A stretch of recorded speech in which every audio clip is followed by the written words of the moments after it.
এত দূর থেকে সূর্যের আলো আসে, সইতে পারি না।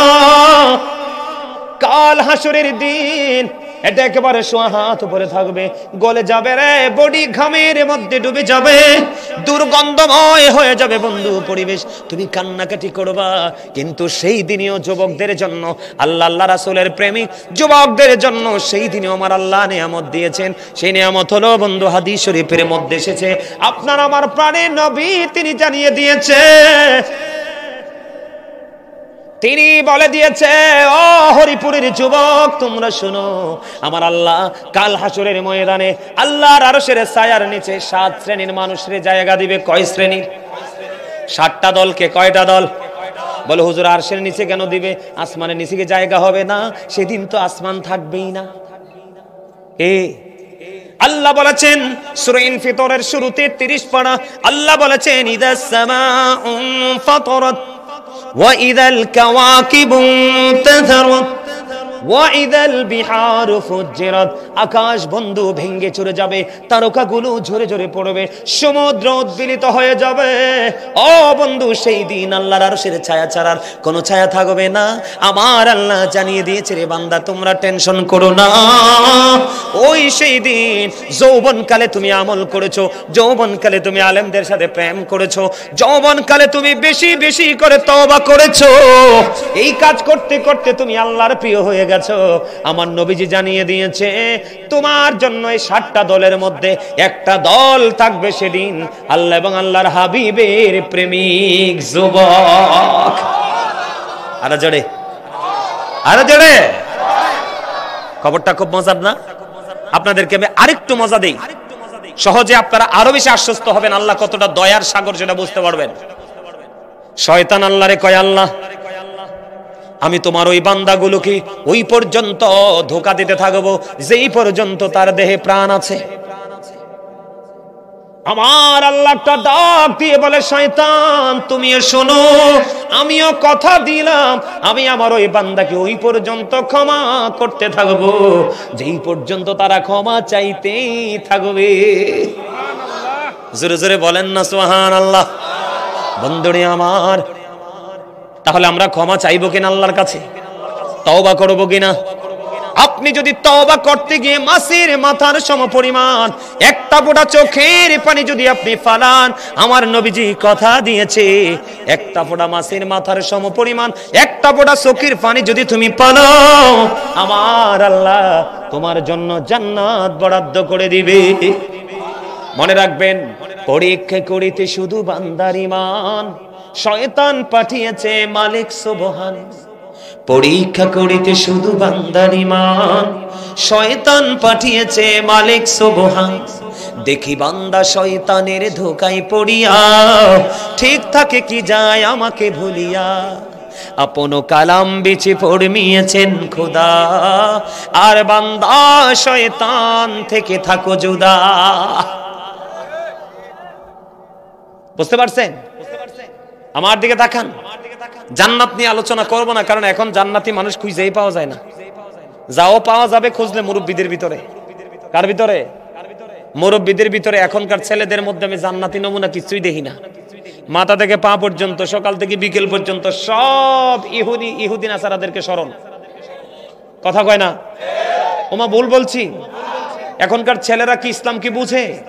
ওরা তো বুঝে না, কারণ তারা ওই জগতে নাই। তারা আছে বেঈমান কাফেরদেরকে নিয়ে। এখন বেঈমান কাফেররা আপনার আবার বন্ধু না শত্রু? আল্লাহ রাব্বুল আলামিন বলতেছে ইন্নাল কাফিরিনা কানু লাকুম আদুওয়াম মুবিনা। আল্লাহ রাব্বুল আলামিন বলতেছেন দা হেরিটেক্স আর the eternal enemy of the believers. ঈমানদারদের প্রকাশ্য শত্রু হলো বেঈমান কাফেরেরা। আওয়াজ তুলে বলেন নাউজুবিল্লাহ। আর জোরে বলেন না নাউজুবিল্লাহ। আর জোরে। সম্মানিত উপস্থিতি, এদিকে তাকান। কবরে যাইতে হবে কিনা? আর জোরে বলেন হবে। কবরে যাওয়ার পরে কি হবে জানেননি? এই দুনিয়াতে কিন্তু আপনি আপনার ইচ্ছা মতো, আমি আমার ইচ্ছা মতো চলতে পারি, ওপারে কিন্তু ইচ্ছা মতো চলার কোনো সুযোগ। এদিক তাকান। আল্লাহ রাব্বুল আলামিন বলেছেন ইন্না বাতশা রাব্বিকা লাশাদীদ, the seizing of Allah is difficult. আল্লাহর ধরা, আল্লাহর পাকড়াও বড় শক্ত, বড় কঠিন। তার মানে আল্লাহ বান্দাকে খুব শক্ত করে ধরবে। আল্লাহর পাকড়াও বড় শক্ত, বড় কঠিন। তার মানে আল্লাহ আপনাকে আমাকে ধরবে, এটা নিশ্চিত। এটা তো শিওর। এরপরে আপনাকে ধরার পরে আল্লাহ বলেছেন ইন্নাল্লাহ সারিউল হিসাব, Allah is quick to take account, আল্লাহ হিসাব গ্রহণে অত্যন্ত তৎপর। কুইকলি আপনার আমার কাছ থেকে আল্লাহ রাব্বুল আলামিন হিসাব নিবে চুকিয়ে চুকিয়ে। আল্লাহ রাব্বুল আলামিন বলেছেন এদিকে তাকান, আপনাকে ধরবে, আপনার কাছ থেকে হিসাব নিবে। আপনি যদি বিপদে পড়ে যান, আপনার কপাল যদি কি পোড়া হয়, তাহলে আপনার অবস্থা কি হবে জানেন না? একটু আগে যেমন অল্প কথার মধ্যে বুঝিয়ে দিয়েছি জান্নাতীদের কি অবস্থা হবে, জাহান্নামীদের কি ভয়ঙ্কর অবস্থা হবে। আমার দিকে তাকান বন্ধুরে আমার, এই নারায়ণগঞ্জ বন্দর হরিপুর বাজার সংলগ্নের আমার ভাই, আমার বাবা গো, আমার মা, আমি আমার বোনদেরকে ডেকে ডেকে বলবো, হৃদয়ের জানালা খুলে শোনো গো। আমার আল্লাহ জানিয়ে দিয়েছে, যদি তুমি জাহান্নামী হও, যদি তুমি পাপী হও রে, তোমার কপাল পড়ে যাবে। ওই কষ্টের শুরু হবে, শেষ নাই। বলে হুজুর কেমন? বন্ধু, কোরআন এসেছে জাক্কুম এমন একটা কাঁটাযুক্ত বিষাক্ত ফল, ওই বিষাক্ত ফলটা জাহান্নামীদের খাওয়ার জন্য বরাদ্দ করে দেওয়া হবে। বন্ধু, এটা এত বিষাক্ত জানো না?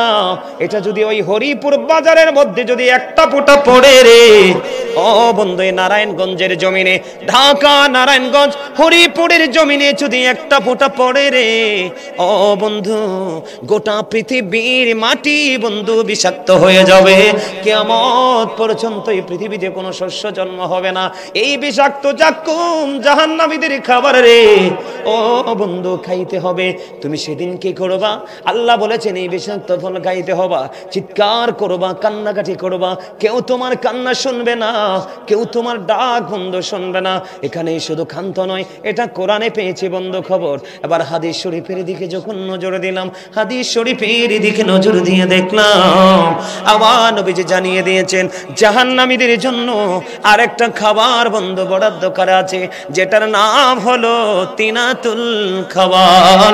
জোরে জোরে বলুন না নাউজুবিল্লাহ। কি খাবার? ইয়া রাসূলুল্লাহ, ইয়া হাবিবাল্লাহ, নবী গো, এই তিনাতুল খাবারটা কি গো নবী?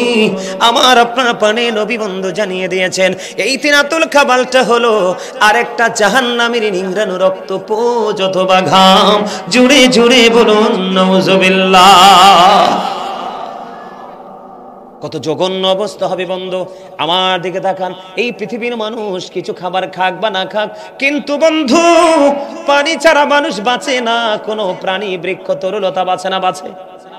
বন্ধুরে আমার, এই পৃথিবীর বুকে টিউবওয়েলের পানি না হয় বন্ধু সাপ্লাইয়ের পানি, না হয় ফ্রিজের পানি, না হয় আইসক্রিম, আপনি যত ঠান্ডা চান এবং যত গরম প্রয়োজন সেটা দুইটাই আপনার আমার জন্য বরাদ্দ হয়ে যায়।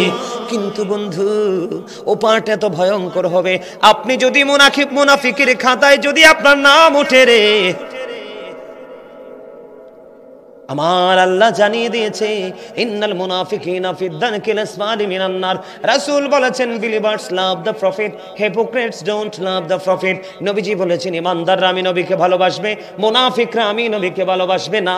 আর জানা মুনাফিক, আমার আল্লাহ তাদের সম্পর্কে ওয়াজ করেছেন বন্ধু ইন্নাল মুনাফিকিনা ফি দারকিল আসফালি মিনান নার। আমার আল্লাহ ওয়াজ করেছে মুনাফিকরা জাহান্নামের একেবারে লোকাল প্লেস, নিকৃষ্ট জায়গায় থাকবে। জোরে জোরে কন্না নাউজুবিল্লাহ। ওই মানুষগুলোর জন্যই অভিশপ্ত খাবার। আপনার পানির তৃষ্ণা, পানির পিপাসায় বন্ধু আপনার কলিজা ছেদন হয়ে যাবে। আমার নবীজি জানিয়ে দিয়েছে রে, তোমরা প্রস্তুত থাকো, তোমরা নিজেদেরকে প্রস্তুত রাখো। যদি পাপী হও, তুমি যখন পানির তৃষ্ণা লাগবে রে, তোমার মাথা দিয়ে গরম পানি ঢেলে দেওয়া হবে। এত গরম, এটা মাথায় ডালতে দেরি বন্ধু পেটের মধ্যে ঢুকতে দেরি করবে না। পেটটার মধ্যে ঢুকতে দেরি রে, দুই রানের মধ্যখান দিয়ে বন্ধু সব কিছু লিকুইড হয়ে বের হতে থাকবে। ওই যে বলেছিলা ইয়ামুতু, তুমি মরতে পারবা না। আল্লাহ বলেছেন ফিহা ওয়ালা ইয়াহইয়া, তুমি বাঁচতেও পারবা না। আল্লাহ বলেছেন ওয়াহুমান হাবিগাইবিন, তুমি ওখান থেকে পালাইতেও পারবা না।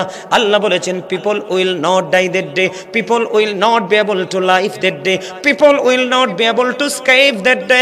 বাঁচতে পারবা না, মরতে পারবা না, ওখান থেকে পালাতেও পারবা না। ও বন্ধু, তোমার জন্য জাক্কুম বরাদ্দ, তোমার জন্য তিনাতুল খাবার বরাদ্দ, উত্তপ্ত গরম পানি বরাদ্দ। আগুনের মধ্যে, মোমের মধ্যে আগুন লাগলে মোমের যেমন অবস্থা হয়, বরফের মধ্যে পানি লাগলে বরফ যেমন অস্তিত্ব হারিয়ে ফেলে, ঠিক বন্ধ পাপীদের ওই পানি লাগতে দেরি মোমের মতো গুলো গুলো দুই রানের মধ্যখান দিয়ে বের হতে থাকবে।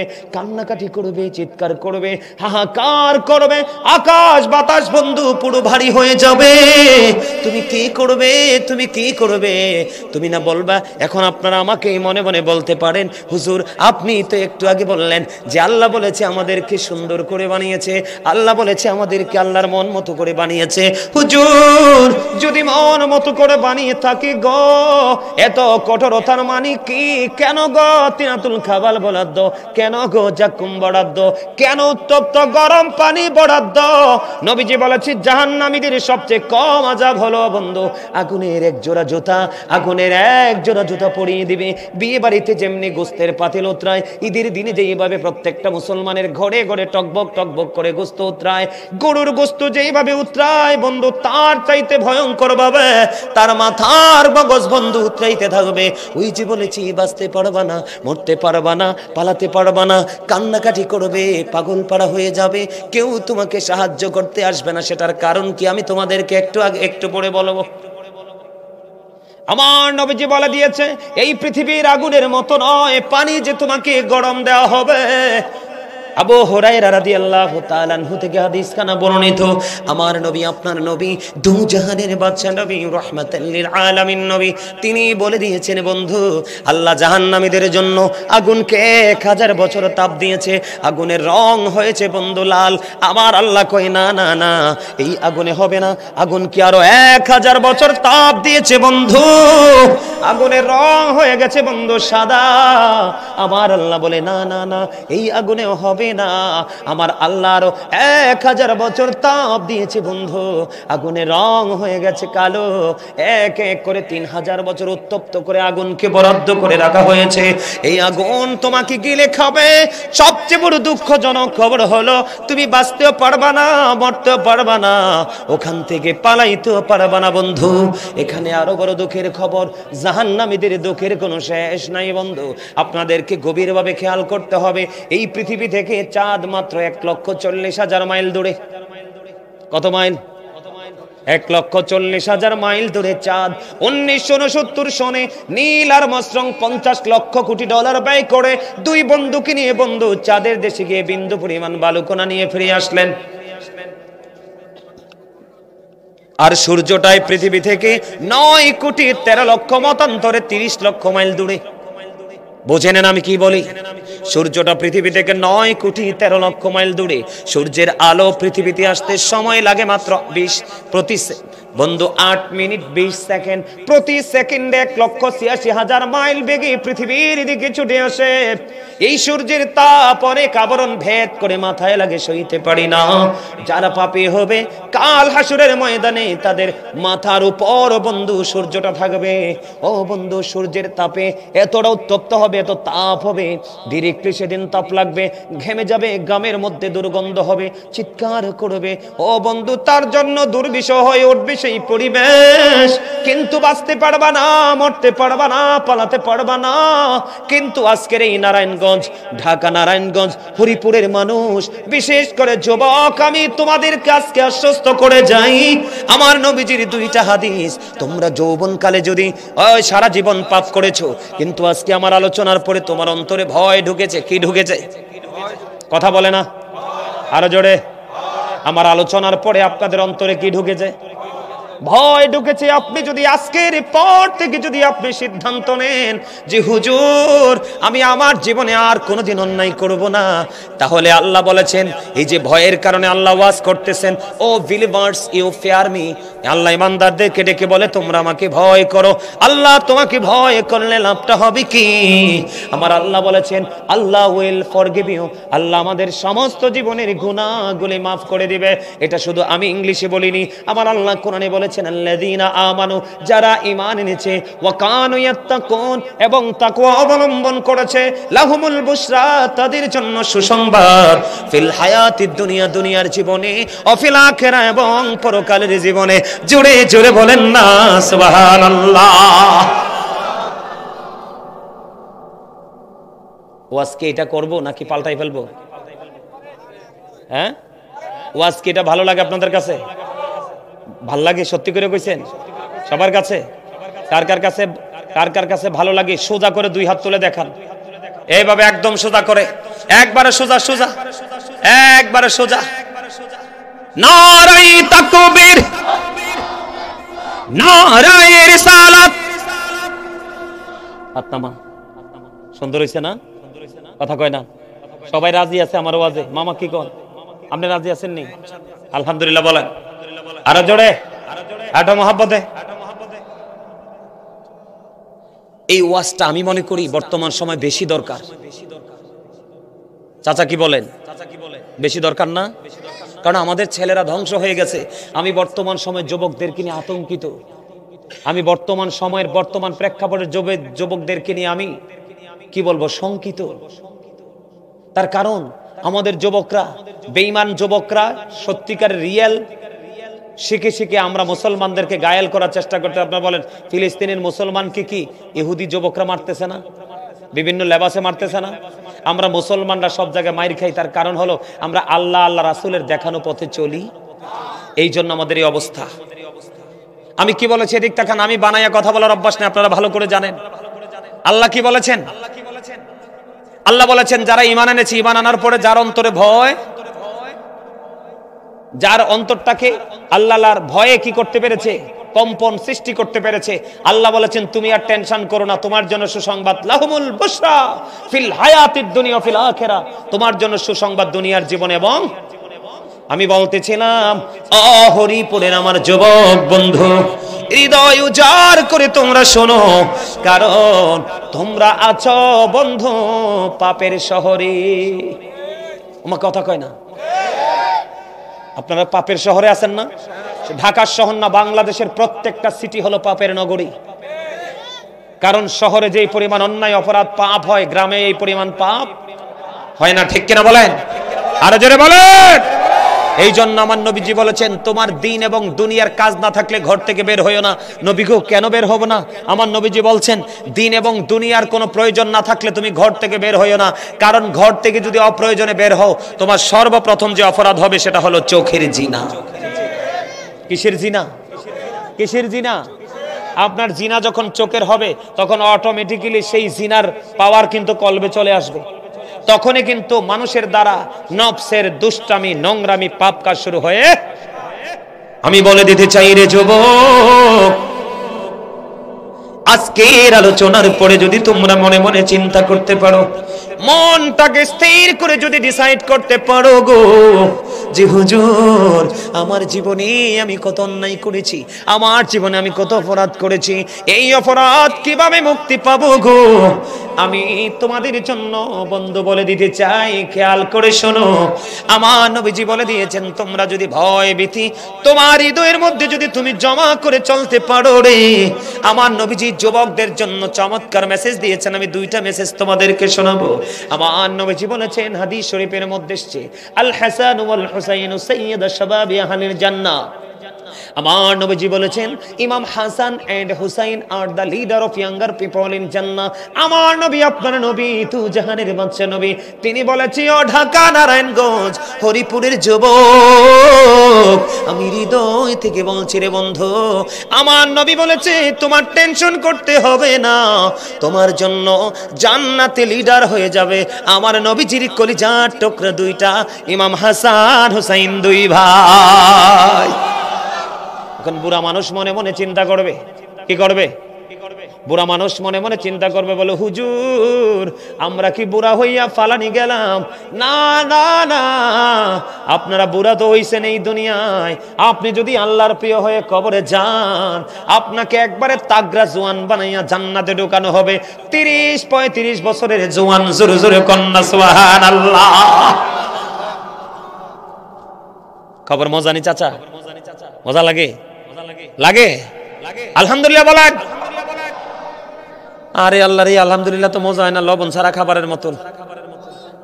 এই আপনি সারা জীবন আলহামদুলিল্লাহ কইলে আপনাকে যে আল্লাহ নিয়ামত দিয়েছে সে শুকরগুজার করতে পারবেন? আপনাকে তো আল্লাহ শিয়াল বানাইতে পারতো, কুকুর বানাইতে পারতো, জঙ্গলের নিকৃষ্ট প্রাণী বানাইতে পারতো। আল্লাহর সমস্ত সৃষ্টির মধ্যে শ্রেষ্ঠ হলো মানুষ। সুবহানাল্লাহ কোন? এর মধ্যে শ্রেষ্ঠ হলো মুসলমান। সুবহানাল্লাহ বলেন না? আখির নবীর উম্মত আমরা দামি, আলহামদুলিল্লাহ তো চিল্লায় বলা দরকার।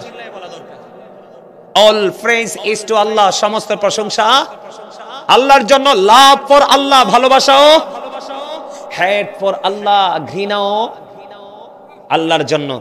সুবহানাল্লাহ বলেন না কেন? আরো জোরে। আপনারা মনে মনে কননি যে হুজুর সুবহানাল্লাহ খালি কইতেই কয়। এই সুবহানাল্লাহ কইবেন আপনি আপনার নিজের জন্য। কার জন্য? আমার জন্য না, আপনার জন্য। কারণ আমি আপনাকে যা দিচ্ছি এটা আপনার নিজের জন্য দিচ্ছি। কারণ আল্লাহ আমাকে দায়িত্ব দিয়েছে, O believers save yourself and your families from the fire. আল্লাহ ইমানদারকে বলেছে তুমিও জাহান্নাম থেকে বাঁচো, তোমার পরিবারকেও বাঁচাও। আপনারা সবাই আমার পরিবারের একটা অংশ, কারণ আপনারা যেহেতু নবীর প্রেমিক, আখির নবীর উম্মত। সেই সুবাদে আমরা একজন আরেকজনের না, নাকি আমাদের মধ্যে দূরত্ব আছে? আমরা একে অপরের। যুবক, ওই যে আমি বলেছি আমার দিকে তাকাও, সূর্যটা 9,13,00,000 মাইল দূরে।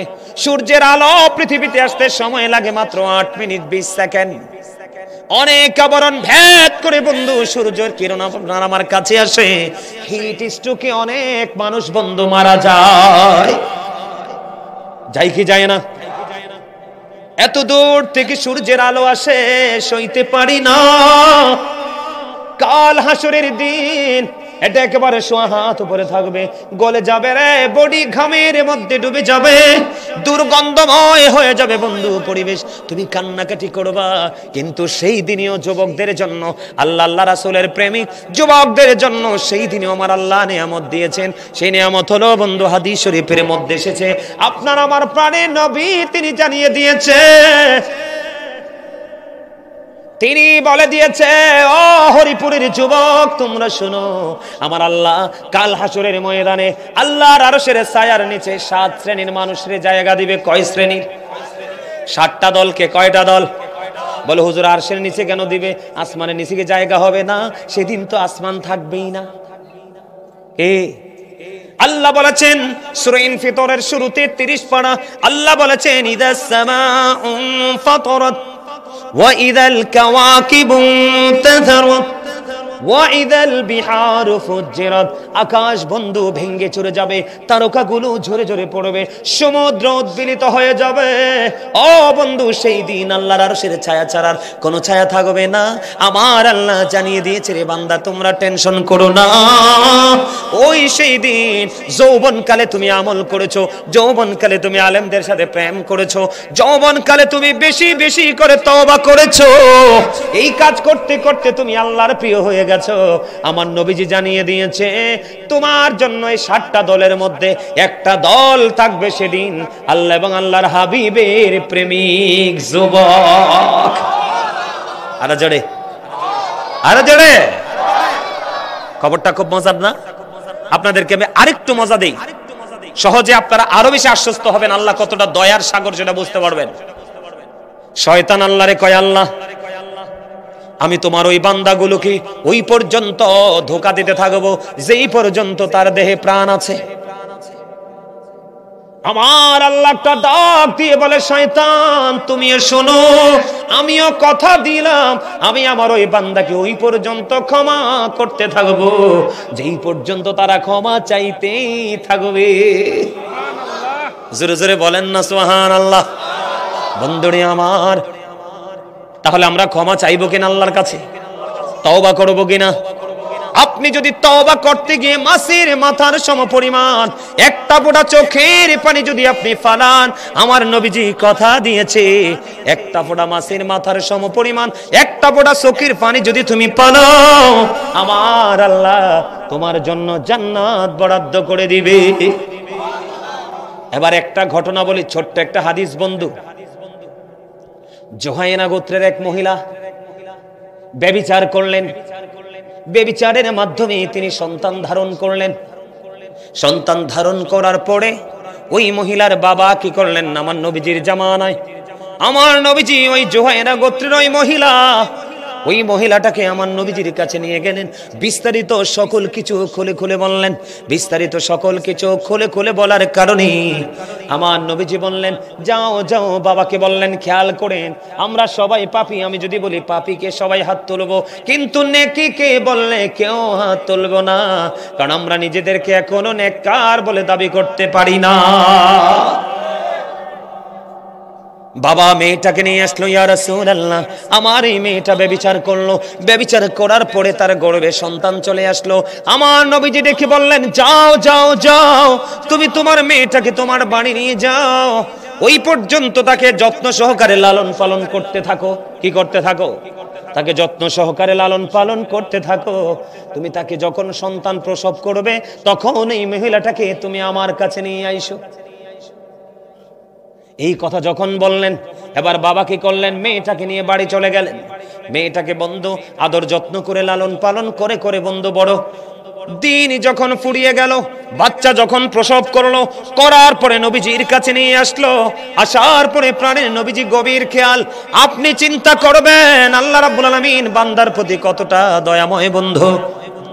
এবার মেয়েটাকে যখন নিয়ে আসলো, আনার পরে ওই মেয়েটাকে আমার নবীজি বললেন, তুমি গর্ত খনন করো।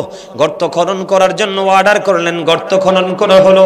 এবার বললেন তার বডির কাপড় দিয়ে তাকে বেঁধে ফেলা হলো। বাঁধার পরে তাকে গর্তের মধ্যে ফালানো হলো। গর্তের মধ্যে ফালাইয়া পাথর নিক্ষেপ করতে শুরু করলো। পাথর নিক্ষেপ করতে করতে করতে করতে বন্ধু একটা সময় মহিলাটা ইন্তেকাল করলো। ইন্না লিল্লাহি ওয়া ইন্না ইলাইহি রাজিউন। এই গর্ত পাথর মারতে মারতে বন্ধু এই মহিলাটা ইন্তেকাল করলো। মহিলাটা ইন্তেকাল করার পরে সকল সাহাবায়ে কেরাম টেনশনে পড়ে গেল। আমার নবীজির অর্ডারে তাকে পাথর মারা হলো। পাথর মারতে মারতে মারতে মারতে তাকে হত্যা করা হলো। এবার কে রে ওই মহিলার জানাজা পড়াবে? এটা একটা চিন্তার কথা কিনা বলে? কারণ নবীজি তো সামনে আছে। এখানে সমাধান একমাত্র আপনার আমার প্রাণের নবীজি দিবেন। বন্ধুরে আমার, সবাই টেনশন করতে করতে আমার নবী সেটার অবসান ঘটিয়ে দিলেন। অবসানটা হলো এমন, ও বন্ধু আপনার আমার প্রাণের নবী এবার ওই মহিলার জানাজা পড়াইয়া দিলেন। জোরে জোরে কন্যা সুবহানাল্লাহ। কি করে দিলেন? এই মহিলাটার জানাজা পড়িয়ে দিলেন। ওই মহিলাটার যখন জানাজা পড়িয়ে দিল, জানাজা পড়িয়ে দেওয়ার পরে কেউ সাহস করে না আমার নবীকে প্রশ্ন করতে, কিন্তু হযরতে ওমর একটা ডাক দিয়ে বললেন, ইয়া রাসূলুল্লাহ, ইয়া হাবিবাল্লাহ, নবী গো, ও প্রাণের নবী, আপনি তো বললেন তাকে পাথর মারার জন্য। পাথর মারতে মারতে মারতে মারতে তাকে হত্যা করা হলো। ইয়া রাসূলুল্লাহ, এখন আমি দেখতে পাইলাম আপনি নবী তাকে জানাজা পড়িয়ে দিয়েছেন। ইয়া রাসূলুল্লাহ, ইয়া হাবিবাল্লাহ, নবী গো, এটা কেমন করে সম্ভব? এবার আমার নবীজি একটা ডাক দিয়ে বললেন, তোমরা তো জানো না এই মহিলাটা এমন তওবা করেছে যে তওবাটা মদিনার জঘন্য 70 জন পাপীকে যদি ভাগ করে দেওয়া হয়, এই একটা মহিলার তওবা 70 জন পাপীর ক্ষমার জন্য যথেষ্ট হয়ে যাবে। আপনারা বলেন ওই মহিলার জানাজা আমার নবী পড়াতে পারে কি পারে না? তাহলে ব্যভিচার করে সন্তান ধারণ করলো, আমার নবীজি বললেন আল্লাহ রাব্বুল আলামিন তাকে কবুল করে নিয়েছে। এমন তওবা করেছে, মদিনার 70 জন পাপীকে যদি একটা মহিলার তওবা ভাগ করে দেওয়া হয় তাহলে সকলের কি গুনাহ মাফের জন্য যথেষ্ট হয়ে যাবে। তাহলে তওবায় আমাদের দাম বাড়াবে না কমাবে? আরো জোরে বলেন, আরো জোরে। তাহলে আমরা অন্যায় করেছি, অপরাধ করেছি, অপরাধের জন্য আমরা কি করব? আল্লাহর কাছে ক্ষমা চাইব। আল্লাহর কাছে ক্ষমা চাইলে কি দাম কমে না বাড়ে? আরো জোরে বলেন, আরো জোরে। আমি আরেকটা মজার খবর আপনাদেরকে শোনাই হাদিস শরীফ থেকে। এটি কিন্তু কানো কাল্পনিক গল্প বানানো নয় বন্ধু, হাদিস শরীফ। আমার দিকে তাকান, এইটা বলে আমি আরেকটা আলোচনা, ওই যে বলেছি বাস্তবতা নিয়ে আলোচনা করব, ওই বাস্তবতা নিয়ে আপনাদের সামনে বন্ধু আজকে আলোচনা করব। আরেকটা ওয়াজ করবনি তওবানি, আরেকটু মজার জায়গা, খুব মধুর একটা হাদিস বন্ধু। একজন লোক ৯৯টা খুন করছে। কয়টা? ৯৯টা হত্যা খুন করার পরে একজন খ্রিস্টানের কাছে চলে গেল। তিনি একজন ধর্মযাজক ছিলেন। ওনার কাছে গেলেন, উনি বুজুর্গ ছিলেন। ওনার কাছে গিয়ে প্রশ্ন করলেন, আমি একটা একটা করে ৯৯টা খুন করছি, আল্লাহ আমার অপরাধ ক্ষমা করবেন? উনি বললেন না। না বলতে দেরি, এবার কি করলেন তিনি? কেন না করলো? তাকেও সঙ্গে সঙ্গে হত্যা করে ফেলেছে। কয়টা হইছে? সমান সমান কয়টা হইছে? ১০০টা হইছে। ১০০টা হত্যা করার পরে এবার তিনি বন্ধু আরো বুজুর্গ খুঁজতেছেন। খুঁজতে খুঁজতে খুঁজতে খুঁজতে আল্লাহর একজন প্রিয় লোকের খবর পাইলেন। ওনার কাছে বিস্তারিত খুলে বললেন। খুলে বলার পরে এবার তিনি উত্তর দিয়ে দিলেন, অবশ্যই তোমার জন্য ক্ষমার দরজা খোলা আছে রে, কিন্তু এই ক্ষমাটা তোমাকে কেমন করে চাইতে হবে? তুমি যেখান থেকে এসেছো সেখানে আর ফিরে যেতে পারবা না, কারণ সেখানের মানুষগুলো খারাপ। আমি এমন একটা জায়গার ঠিকানা তোমাদেরকে দিব, এমন একটা জায়গার ঠিকানা আমি তোমাদেরকে দিব, ওই ঠিকানা মোতাবেক তুমি চলে যাবে, তাদের সাথে থাকবে, আল্লাহর গোলামি করবে, আল্লাহ রাব্বুল আলামিন তোমার তওবা কবুল করবে, তোমাকে ক্ষমা করে দিবে। জোরে জোরে বলুন না সুবহানাল্লাহ। এবার তিনি কি করলেন? ওই বুজুর্গ লোকের কথা শুনে তিনি হাঁটতে হাঁটতে বন্ধু যেখান থেকে এসেছেন ওই রাস্তা অতিক্রম করে তিনি উল্টা দিকে যেই দিকে দেখিয়ে দিলেন সেই দিকে তিনি চলতে শুরু করলেন। বন্ধুরে আমার, যাইতে যাইতে যাইতে যাইতে রাস্তার মধ্যে বন্ধু দুই দল ফেরেশতা তাকে এসে ঘেরাও করে ফেললো। কয় দল ফেরেশতা? এক দল হলো জান্নাতি, আরেক দল হলো জাহান্নামী। এক দল বলতেছে, জাহান্নামী দল বলতেছে তার প্রাণ পাখি, কারণ তার মৃত্যুর সময় হয়ে গেছে ওই জায়গায়। এক দল বলতেছে তোমাকে আমরা তোমার প্রাণ পাখি কেড়ে নিব। কারণ জান্নাতীরা বলতেছে না না না, তার প্রাণ পাখি হরণ করতে দিব না। কে করতে দিব না? আমরা জান্নাতীরা নিয়ে যাব। দুই পক্ষের মধ্যে, দুই গ্রুপের মধ্যে বন্ধু তর্ক বিতর্ক চলতেছে। তর্ক বিতর্ক চলতে চলতে চলতে চলতে শেষ পর্যন্ত আল্লাহ রাব্বুল আলামিনের পক্ষ থেকে ফয়সালা দানকারী হিসাবে আরেকজন ফেরেশতা আসলো। এসে এবার ওই ফেরেশতারা বন্ধু দুই গ্রুপের মধ্যে সমাধান করার জন্য একজন আসলো। আসার পরে তিনি বললেন, আমি একটা ফয়সালা করব, তোমরা দুই দল মেনে নিবে।